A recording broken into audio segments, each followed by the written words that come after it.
ইউক্রেনের president Vladimir Zelensky সম্প্রতি British সংবাদ মাধ্যম বিবিসিকে দেওয়া সাক্ষাৎকারে বলেছেন, রাশিয়ার প্রেসিডেন্ট ভ্লাদিমির পুতিন ইতিমধ্যেই তৃতীয় বিশ্বযুদ্ধের সূচনা করেছেন।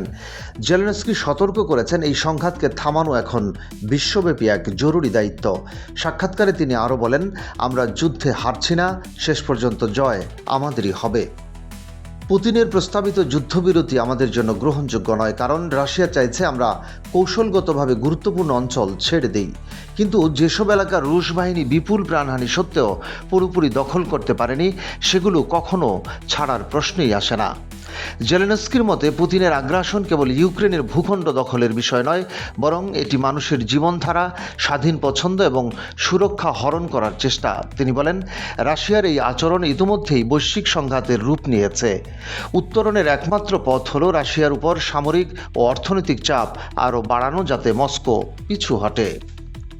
রাশিয়ার পক্ষ থেকে দাবি করা হয়েছে, ইউক্রেনের পূর্বাঞ্চলীয় দোনেটস্কের যে অংশ এখনও কিয়েভের নিয়ন্ত্রণে আছে তার প্রায় 20% ছেড়ে দেওয়া হোক।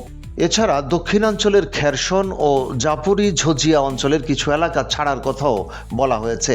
জেলেনস্কি এই দাবিকে কেবল জমি হারানোর প্রশ্ন হিসেবে দেখেন না।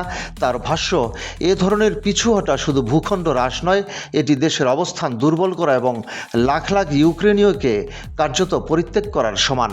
এমন পরিস্থিতি আমাদের সমাজকে বিভক্ত করবে এবং জাতীয় সংহতি ক্ষুণ্ণ করবে। তিনি দৃঢ়ভাবে উল্লেখ করেন, ইউক্রেনের জন্য এখন প্রয়োজন আন্তর্জাতিক সমর্থন ও শক্তিশালী একক কৌশল, যাতে রাশিয়ার আগ্রাসন রুখে দেওয়া যায়। জেলেনস্কি আশাবাদ ব্যক্ত করে বলেন, আমরা যুদ্ধেই বিজয়ী হব। আমাদের লক্ষ্য শুধু প্রতিরক্ষা নয়, বরং দেশের স্বাধীনতা, মানুষের অধিকার এবং জাতীয় অখণ্ডতা রক্ষা করা।